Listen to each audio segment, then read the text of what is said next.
शुरुआत बड़ी खबर से कर लेते हैं। सीएम योगी आदित्यनाथ का बलरामपुर दौरा है आज। ये बड़ी खबर आपको बता रहे हैं। उत्तर प्रदेश के मुख्यमंत्री योगी आदित्यनाथ आज बलरामपुर दौरे पर रहेंगे। कलेक्ट्रेट सभागार में कानून व्यवस्था की बैठक करेंगे। निर्माणाधीन मेडिकल कॉलेज का भी निरीक्षण सीएम योगी आदित्यनाथ करेंगे। शाम को देवी पाटन मंदिर में भी मुख्यमंत्री का कार्यक्रम है।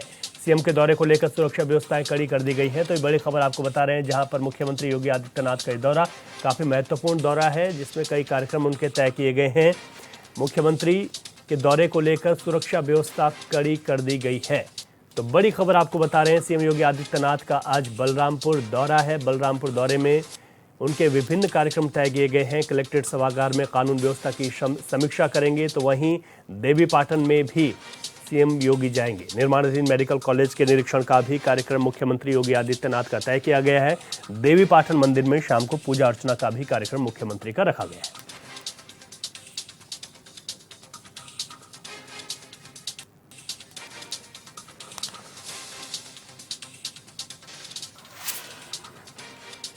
और एक और बड़ी खबर आपको लखनऊ से बता दें। उपचुनाव को लेकर समाजवादी पार्टी एक्टिव है। सपा ने जारी की है उपचुनाव में प्रत्याशियों की लिस्ट। करहल से तेज प्रताप यादव होंगे उम्मीदवार। सीसामऊ से नसीम सोलंकी को जिम्मेदारी। फूलपुर से अगर बात करें तो मुस्तफा सिद्दीकी यहां से उम्मीदवार होंगे। मिल्कीपुर से अजीत प्रसाद उम्मीदवार होंगे। कटहरी सीट से शोभावती वर्मा को उम्मीदवार बनाया गया है। मंझुआ से ज्योतिबिंद को उम्मीदवार बनाया गया है। तो सपा अपनी तैयारियों में जुट गई है और उम्मीदवारों की भी घोषणा कर दी है। तो ये बड़ी खबर आपको बता रहे हैं कि किन किन सीटों के उपचुनाव में सपा के प्रत्याशी रहेंगे। तो अलग अलग सीटों पर आपको बता रहे हैं कि उपचुनाव में सपा ने इन लोगों पर इस वक्त भरोसा जताया है। अधिक जानकारी लेते हैं, हमारे संवाददाता इब्ने हसन जैदी फोन लाइन पर हमारे साथ हैं। इब्ने हसन, देखा जाए तो सपा कुछ आगे भाग रही है, आगे चल रही है उपचुनाव को लेकर, क्योंकि प्रत्याशियों का ऐलान भी हो गया। जी हाँ रवि, बिल्कुल आपने सही कहा। देखिए, अभी उपचुनाव की घोषणा नहीं हुई है, तारीखें नहीं आई हैं, लेकिन उसके बावजूद जो है सपा ने अपनी 5 विधानसभा सीटों से जो है प्रत्याशी घोषित कर दिए हैं। जिसमें एक अगर बात की जाए तो फूलपुर विधानसभा सीट जो बीजेपी के लिए काफी मायने रखती है और सपा के लिए भी।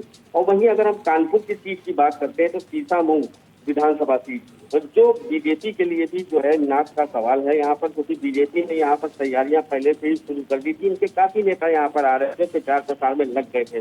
तो भारत समाजवादी पार्टी ने जो है सीसामऊ उपचुनाव को लेकर जो है अधिकृत रूप से जो है आज प्रत्याशी की घोषणा कर दी। और पार्टी ने विधायक रहे इरफान सोलंकी, जो इस वक्त महाराजगंज जेल में बंद है, 7 साल की जिनको सजा हुई है, उनकी पत्नी नसीम सोलंकी को प्रत्याशी बनाया है। और सपा ने प्रत्याशी घोषित होने के बाद अब भाजपा खेमे में भी अगर बात की जाए तो हलचल जो है तेज हो गई है।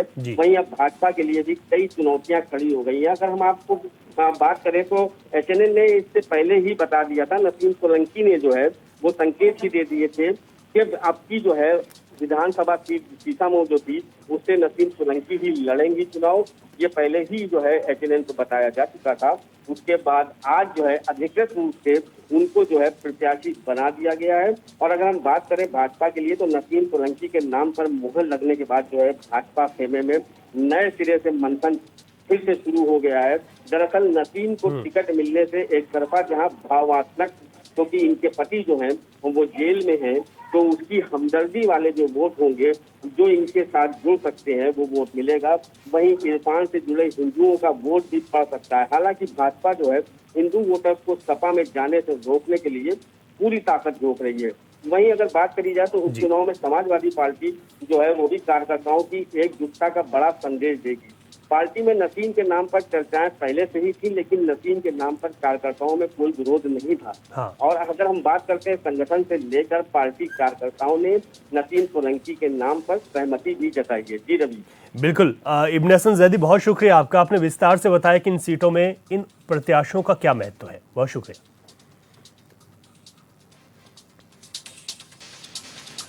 और एक और बड़ी खबर आपको बता दें, जो कि लखीमपुर खीरी से है। अर्बन कोऑपरेटिव बैंक बना है जंग का अखाड़ा। पुलिस के सामने ही सदर विधायक योगेश वर्मा की पिटाई हो गई। बार संघ अध्यक्ष अवधेश सिंह पर पिटाई का आरोप लगा है।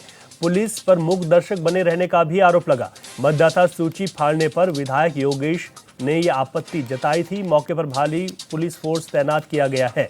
तो ये बड़ी खबर आपको बता रहे हैं, जहां पर पुलिस का मूक दर्शक बना रहना, ये बातें सामने आने लगी है। मतदाता सूची फाड़ने के बाद ये पूरा विवाद शुरू हुआ। मौके पर भारी पुलिस फोर्स तैनात की गई है और यहाँ पर तनाव की स्थिति बनी हुई है। लखीमपुर अर्बन कोऑपरेटिव बैंक का जो प्रधान कार्यालय है वो जंग का अखाड़ा उस वक्त बन गया जब पुलिस के सामने ही सदर विधायक योगेश की पिटाई हो गई। बार संघ के अध्यक्ष अवधेश सिंह पर पिटाई का ये आरोप लगा है। पहले पुलिस मूक दर्शक बनी रही और उसके बाद अब पुलिस ने यहाँ पर मोर्चा संभाल लिया है। भारी पुलिस फोर्स यहाँ पर तैनात की गई है ताकि इस तनाव को कम किया जा सके। ये कौन सा निष्पक्ष चुनाव है? कौन निष्पक्ष चुनाव करा रहा है? एक विधायक के ऊपर हाथ उठाया जा रहा है।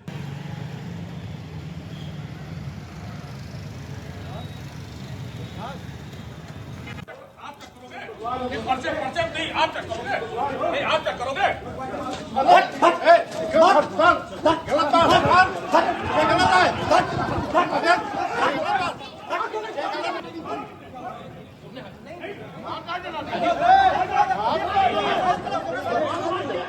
शहर की ब्रांच है जिस लोगों की जो इसके फाउंडर मेंबर थे सभी व्यापारी गण थे। आज जब इसके चुनाव में लोग व्यापारी गण पर्चा लेने आए तो राजीव अग्रवाल जी हमारे व्यापार मंडल के युवा अध्यक्ष हैं और जब वो पर्चा लेके बाहर निकले तो उनको पुष्पा सिंह ने और अवधेश सिंह ने मिलकर मारा, उनका पर्चा छीन के फाड़ दिया।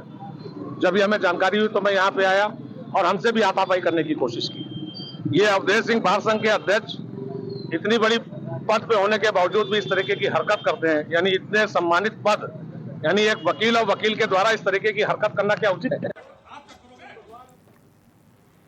अधिक जानकारी लेते हैं हमारे संवाददाता शहनवाज गौरी फोन लाइन पर हमारे साथ हैं। शहनवाज, इस वक्त मौके पर क्या स्थिति बनी हुई है और यहाँ पर विधायक और जिस तरीके से कोऑपरेटिव बैंक के बीच ये विवाद हुआ है इस पर पुलिस का क्या कुछ एक्शन?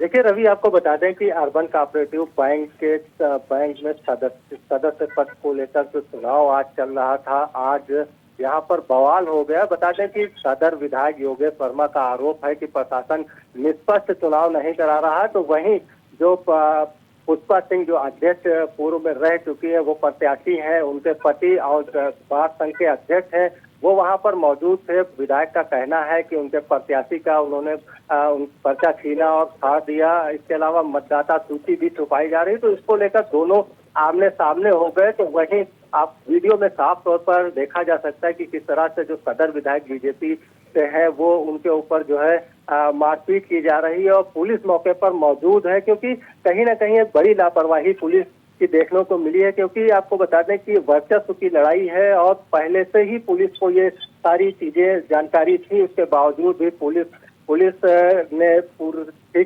ठीक तरह से वहां पर भूमिका नहीं निभाई। पूरी तरह से आप वीडियो में साफ तौर पर देख पा रहे होंगे कि किस तरह से पुलिस भी मौजूद है, प्रशासनिक अमला मौजूद है। उसके बावजूद भी सदर विधायक योगेश वर्मा को पीटा जा रहा है, जिसका वीडियो वायरल हुआ और मौके पर स्थिति यहाँ पर तनावपूर्ण बनी हुई है। भारी संख्या में पुलिस फोर्स यहाँ पर मौजूद है, दोनों तरफ से तनातनी चल रही है। जी ठीक है, बहुत शुक्रिया शहनवाज गौरी, आप नजर बनाए रखिए, आगे भी आपसे अपडेट लेंगे। और बरेली से इस वक्त आपको बड़ी खबर बता दें, नदी किनारे बड़े पैमाने पर हो रहा है अवैध खनन होने से गांव में बाढ़ का खतरा बढ़ गया। स्थानीय प्रशासन की सांठगांठ के चलते यह अवैध खनन हुआ। किसानों के खेत पर जाने पर खनन माफिया मारपीट कर देते हैं। शिकायत के बाद भी कोई कार्रवाई नहीं हो रही है, इस तरीके का आरोप है। बहेड़ी थाना क्षेत्र के मुड़िया मुकम्मरपुर गांव का ये पूरा मामला है, जहां पर अवैध खनन के बाद अब कटान शुरू हो गया, ऐसा ग्रामीणों का कहना है। लेकिन जो अवैध खनन है वो नहीं रोका जा रहा है, शिकायत के बाद भी कार्रवाई नहीं होती है, इस तरीके का आरोप लगा है। अधिक जानकारी लेते हैं हमारे संवाददाता दीपक कुमार फोन लाइन पर हमारे साथ हैं। दीपक, जिस तरीके से बरेली में नदी किनारे बड़े पैमाने पर यह बात सामने आ रही है कि अवैध खनन हो रहा है, हकीकत क्या है और जो आरोप है उस पर प्रशासन क्यों एक्शन नहीं ले रहा है? हाँ देखिए रवि, ये बड़ा सवाल है। बरेली में बड़े स्तर पर ये खनन हो रहा है और मैं बताता हूँ कि ये बहेड़ी के ही मामला नहीं है। इज्जत नगर थाना क्षेत्र की बात करी जाए, हाफिज थाना क्षेत्र, दोनों जगह ही अवैध खनन, ये तीनों जगह अवैध खनन चल रहे हैं। मगर बड़ा सवाल ये, आखिर इतने बड़े पैमाने पर अवैध खनन हो रहा है। आप वीडियो में देख सकते हैं कि चार जेसीबी चल रही हैं और तो और अब इतना बड़े स्तर पे खनन हो रहा है, मगर उसके बावजूद भी ऐसे लोगों पर कार्रवाई क्यों नहीं हो रही है? बड़ा सवाल ये है। रवि, मैं आपको क्या बता दूं, ये जो बहरी क्षेत्र में खनन हो रहा है, इससे कहीं ना कहीं गांव वालों के लिए बाढ़ का खतरा बढ़ सकता है। ये सब जानने के बावजूद भी प्रशासन की तरफ से ऐसे अवैध खनन पर कोई कार्रवाई नहीं हो रही है। सूत्रों के वर्णन तो स्थानीय प्रशासन की साठगांठ से चल रहा है अवैध खनन। रवि, दीपक, यहाँ पर जो खनन है और जो कटाव की बात सामने आ रही है, कितना यहाँ पर आप देखते हैं कि कितना खतरा गांव को यहाँ पर हो सकता है, जिस तरीके से बड़े पैमाने पर खनन हो रहा है और नदी किनारे अब ये कटाव की स्थिति बन गई है? रवि, ये तो बहुत बड़ा सवाल है, क्योंकि ये बहुत बड़ा खतरा बन के सामने आ सकता है। क्योंकि जिस तरीके से खनन इनका चल रहा है, इससे कहीं ना कहीं आप हम लोग एचएनएन ने एक बार बहेड़ी के बाढ़ की खबर को भी दिखाया था कि बहेड़ी में जल स्तर बढ़ा था, क्योंकि ऐसा उसी जगह पर ही फिर एक बार अवैध खनन हो रहा है जहाँ पर जल भराव बहुत बड़ी संख्या में होता है और गाँव के गाँव बाढ़ के खतरे में आ सकते हैं। तभी और इसी तरीके हम लोगों ने एक बार पहले भी दिखाया था एचएनएन की टीम ने कि जब पहले बाढ़ आई थी तो उसी गांव में उसी जगह पर बाढ़ का खतरा बढ़ा था। अब दोबारा फिर वहां पर एक बड़े स्तर पर बिल्कुल, यानी कि इस तरीके की बाढ़ वहां पर देखी भी गई, लेकिन बावजूद इसके कोई अवैध खनन को रोकने की कार्रवाई नहीं हुई है। अब देखना होगा कि प्रशासन इस पर क्या संज्ञान लेता है। बहुत शुक्रिया दीपक आपका जानकारी के लिए। खबरों बढ़ते हैं आगे। बहुजन समाज पार्टी की मुखिया मायावती ने प्रेस कॉन्फ्रेंस को संबोधित किया है। इस दौरान उन्होंने हरियाणा चुनाव के नतीजों पर अपनी राय रखी और विपक्षी पार्टियों पर जमकर हमला बोला। उन्होंने कहा, हरियाणा एक कृषि प्रधान राज्य है। कृषि से जुड़े लोग, विशेषकर जाट समुदाय, किसान विरोधी से खुश नहीं है। वे अभी भी राज्य और केंद्र की नीतियों और कार्यों से खुश नहीं है। इसी वजह से जाट समुदाय के ज्यादातर वोट कांग्रेस को मिले और बसपा INLD गठबंधन को इस समुदाय के वोट नहीं मिले। उन्होंने कहा कि कुछ सीटों को छोड़कर जाट समुदाय ने अपनी जातिवादी मानसिकता की वजह से बसपा के उम्मीदवारों को वोट नहीं दिया।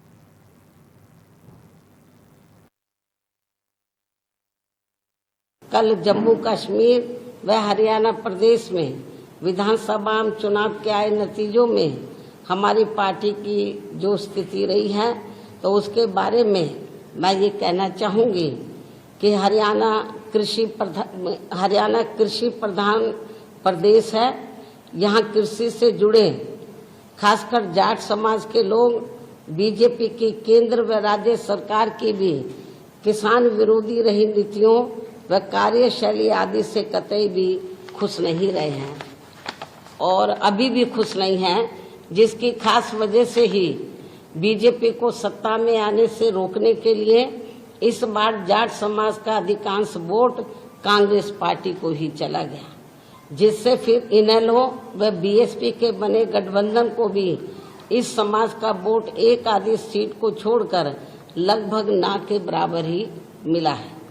लेकिन इनकी जातिवादी मानसिकता की वजह से जाट समाज का वोट बीएसपी उम्मीदवारों को तो बिल्कुल भी नहीं मिला है, जबकि बीएसपी का दलित बेस वोट पूरा का पूरा इनेलो के उम्मीदवारों को ट्रांसफर हुआ है। इतना ही नहीं, बल्कि श्री चौटाला परिवार से जुड़ा जाट समाज का भी वोट इनमें आपस में फूट होने की वजह से फिर इसका भी ज्यादातर लाभ बीजेपी को ही मिल गया है। वहीं दूसरी तरफ गैर जाट समाज का वोट भी इनकी इस लड़ाई में अधिकांश बीजेपी को ही चला गया, जिससे यहाँ बीजेपी को फिर से अपनी सरकार बनाने का मौका मिल गया है। कहने का तात्पर्य यह है कि इस बार हरियाणा प्रदेश का ये चुनाव जाट व गैर जाट समाज में ही बंटकर रह गया और इन सबसे फिर बीएसपी को काफी नुकसान हुआ है। हालांकि बीएसपी के लोगों ने अपने उम्मीदवारों को जिताने में कोई कसर नहीं छोड़ी है और इस मामले में जम्मू कश्मीर के पार्टी के लोग भी ऊपर वैली में कश्मीर वगैरह वहाँ तो नहीं पहुँच सके, लेकिन जो नीचे जो जम्मू का एरिया थोड़ा सेफ है, सुरक्षित है, तो वो 25-30 सीटों पर हमारे लोगों ने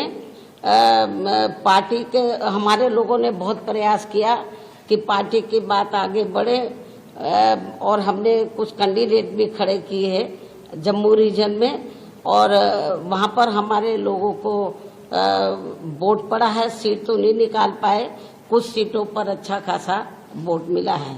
इन सभी की जितनी भी इन वर्कर ने कोई कसर नहीं छोड़ी है, लेकिन हालात कुछ ऐसे बन गए जैसे हमने इनेलो से हरियाणा में अलायंस किया तो हमें जाट समाज का वोट मिला ही नहीं बीजेपी को हराने के लिए, या बीजेपी को सत्ता में बीजेपी वापस ना आए तो जाट वोट एक तरफा तो वो कांग्रेस को चला गया।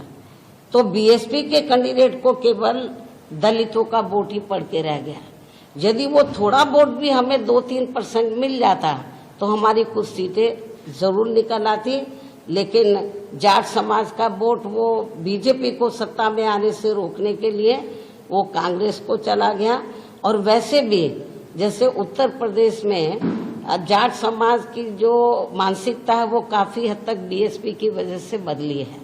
उनकी जातिवादी सोच काफी उत्तर प्रदेश में जाट समाज की बदली है, लेकिन अभी हरियाणा में नहीं बदली है। तो उनकी जो मानसिकता है दलितों के मामले में तो वो भी अभी पूरे तौर से परिवर्तित नहीं हुई है। और यूपी में हुई है, हमारे एमएलए भी बने हैं। और जब मेरी सरकार बनी 2007 में पूर्ण बहुमत की तो वहां पर हमने जाट समाज के कई लोगों को मंत्री आदि भी बनाया है। तो हमें यूपी की तरह अभी इनकी मानसिकता को हरियाणा में बदलना होगा, जो अभी पूरे तौर से नहीं बदली है। तो लेकिन इसके बावजूद भी हमारे लोग मैदान में डटे रहे और उन्होंने प्रयास किया कि अपनी पार्टी के कैंडिडेट जीतें, अच्छा वोट पड़े। इसके लिए मैं जम्मू कश्मीर व हरियाणा प्रदेश में जो पार्टी के लोग हैं उनकी मैं बहुत बहुत आभारी हूँ। इसके साथ ही यहाँ मैं ये भी बताना चाहती हूँ, ऐसी ये स्थिति जो अभी आई है खास तौर से हरियाणा में, ऐसी ये स्थिति आगे भी पैदा हो सकती है। इसलिए अभी से ही हमें या अपनी रणनीति में भी अब हमें थोड़ा बदलाव करना होगा। क्या करेंगे वक्त आने पर आप लोगों को बता दिया जाएगा।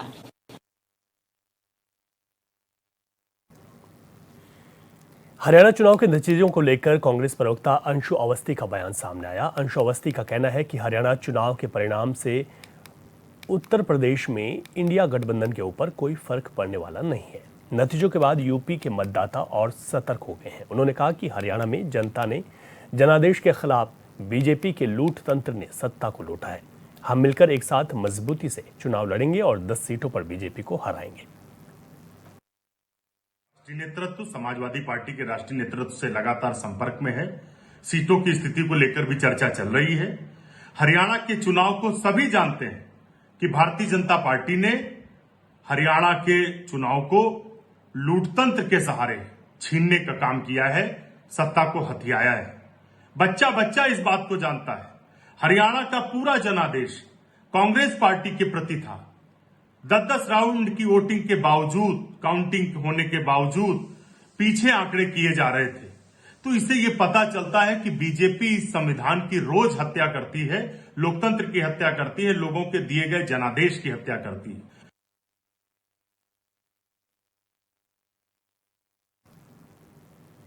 कुंभ मेला के साथ अयोध्या, ताजमहल और वीवीआईपी सुरक्षा के लिए यूपी पुलिस 9 नए टेथर्ड ड्रोन खरीदने जा रही है। यूपी पुलिस के सुरक्षा मुख्यालय के प्रस्ताव पर गृह विभाग ने अपनी मोहर लगा दी है।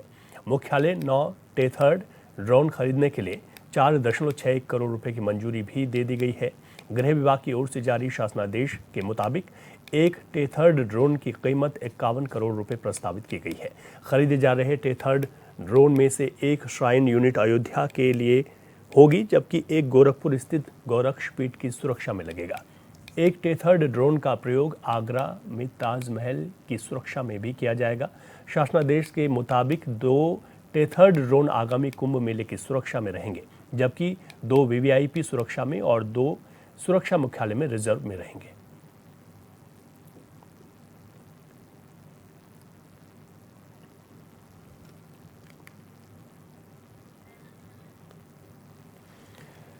तो आपको बता दें कि जो टेथर्ड ड्रोन खरीदे जाने हैं ये पूरी तरीके से निगरानी को देखते हुए हैं।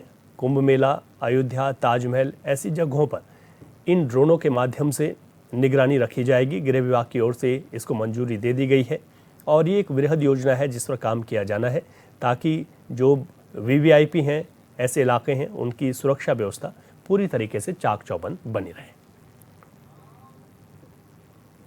आगे बढ़ेंगे। मऊ के घोसी नगर में नवरात्रि और दशहरा को देखते हुए एसडीएम ने खाद्य सुरक्षा विभाग की टीम के साथ मार्केट में छापेमारी की।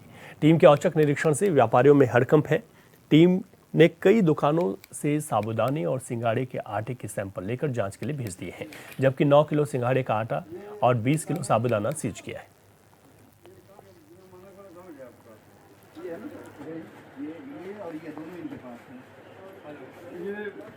इनके यहाँ खुला पैकेट जिसकी अनुमति नहीं है उसकी पैकेजिंग करते हुए पाई गई है।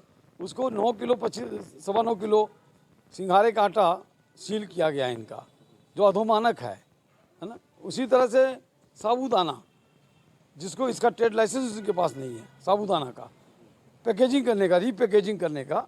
और कंपनी का तो जो पाया गया मानक अनुरूप है, लेकिन जो खुला पाया गया है, जो प्रथम दृष्टया मानक अनुरूप नहीं है, उसको भी सील किया गया है और नमूने भेजे जाएंगे और उसके बाद जैसी रिपोर्ट आएगी इनके विरुद्ध कठोर से कठोर कार्रवाई की जाएगी। उधर बहराइच जिले में जुए के फर्ज से पकड़े गए जुआरी की संदिग्ध परिस्थितियों में इलाज के दौरान हुई मौत को लेकर जुआरी की मौत के बाद आक्रोशित परिजनों ने जुआरी की पिटाई करने वाले पुलिसकर्मियों पर आरोप लगाते हुए मुकदमा दर्ज कर कार्रवाई की मांग की है। साथ ही शव को लेकर भी प्रदर्शन किया है। परिजनों को समझाने पहुंचे उच्च अधिकारियों की भी मृतक के परिजनों ने नहीं सुनी और अभी भी परिजन अपनी मांग को लेकर अड़े हैं।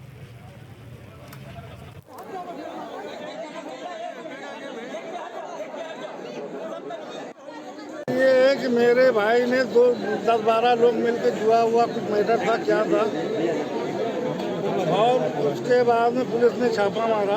एसओजी टीम ने पकड़ करके पकड़ा उसको, सारे लोगों को पकड़ा। उसके बाद बिस्कुट की फैक्ट्री में ले गए, उसको बहुत बुरी मार मारा, रात धोते नीचे थे। किसने मारा? पुलिस वालों ने मारा, एसओजी टीम ने मारा। अच्छा। और उसके बाद वो चिल्लाता रहा, पुलिस वाले उसको मारते रहे, बार-बार साले मर जाओगे तब छोड़ेंगे।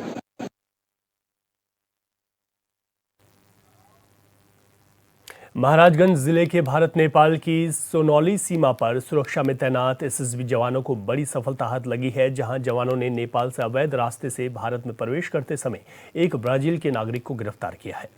पकड़े गए ब्राजील नागरिक के पास भारत में प्रवेश करने का वीजा और कोई भी वैध कागजात नहीं मिला, जिसके बाद एसएसबी जवानों ने उसे पुलिस की गिरफ्त में दे दिया है। फिलहाल पकड़े गए विदेशी नागरिक के खिलाफ 14 विदेशी अधिनियम के एक्ट के तहत मुकदमा दर्ज कर आगे की कार्रवाई की जा रही है।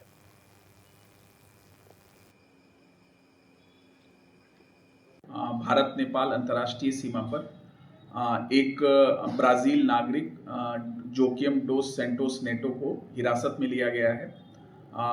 इसके जब पेपर को चेक किया गया तो इसके पास से पासपोर्ट तो मिला है, लेकिन कोई वीजा उपलब्ध नहीं था। यह जानकारी मिली है कि यह नेपाल के रास्ते भारत में प्रवेश करने का प्रयास कर रहा था। पूछताछ में इसके द्वारा अवगत कराया गया है कि ये काम के लिए कई देशों में भ्रमण करता है। इसी दृष्टिकोण से ये नेपाल से भारत में प्रवेश करने का प्रयास कर रहा था। चूंकि इसके कोई वैध कागजात वीजा संबंधी नहीं है, इसलिए इसे थाना सोनौली पर एसएसपी द्वारा एक प्रार्थना पत्र दिया गया है, जिसमें अभियोग पंजीकृत करने के लिए बताया गया है। इसमें 14 विदेशी अधिनियम के तहत अभियोग पंजीकृत करते हुए अग्रिम विधिक कार्रवाई की जाएगी। शामली में बकाया गन्ना भुगतान को लेकर हाईवे पर चल रहे आंदोलन में किसानों से वार्ता करने के लिए शामली डीएम पहुंचे। भारी पुलिस बल के साथ पहुंचे डीएम का किसानों से बातचीत करने के बाद भी कोई निष्कर्ष नहीं निकला है। बता दें कि किसान शुगर मिल पर लगभग 200 करोड़ रुपए का बकाया भुगतान कराए जाने की मांग पर अड़े हैं। किसानों का कहना है कि जब तक उनकी मांगें पूरी नहीं होती वो धरने से नहीं उठेंगे।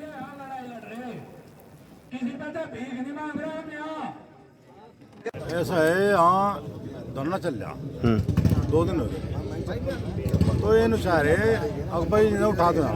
अच्छा। हम लोग कह रहे जी हम यहाँ से उठ जाए, हमारे अंदर तहसील के लिए जी, जब मिल में से धरना चला और तहसील में जाने के लिए चले तो इन्होंने बैरिकेड कर दिया और फोर्स तो हम यहाँ रुक गए जी, यहाँ बैठ गए। वहाँ तो हमें जान नहीं दे रहे, यहाँ से सारे बात हम चले जाओ। तो इस बात पे वो कह रहे वो यहाँ से उठ जाओ। पेमेंट की कोई बात नहीं, जिस तरह मेल वाले कह रहे 25 कल को ले लो, फिर दिवाली पे ले लो, फिर नू ले लो, तो वही वो की वही बात है। भाई मामला ये है 220 करोड़ रुपए के आसपास इस जो सामने शुगर मिल है इस पे बकाया है। 6 महीने पहले एक नया ग्रुप त्रिवेणी शुगर मिल है जिसका खतौली भी शुगर मिल है, साबितगढ़ में शुगर मिल है। इन्होंने जो है जमीन ये सॉरी मिल जो है इन्होंने खरीद लिया। इसमें सारी देनदारी सारी जो है और सारी व्यवस्था उस त्रिवेणी मिल 6 महीने तक किसानों को भगाते रहे और अब आखिरी में आके उसने त्रिवेणी ग्रुप ने भी मना कर दिया। अब भाई किसान क्या करेगा? किसान तो भाई अपने भाई जो उसने गन्ना दे रखा है उसका पेमेंट लेगा, 14 दिन का ब्याज का भी प्रावधान है उसकी भी बात करेगा। तो भाई यहाँ कलेक्ट्रेट पे बैठने के लिए किसान आए थे, वो धरना देंगे, तो वहाँ गेट गार्ड बंद करके किसानों को भाई यही सड़क पर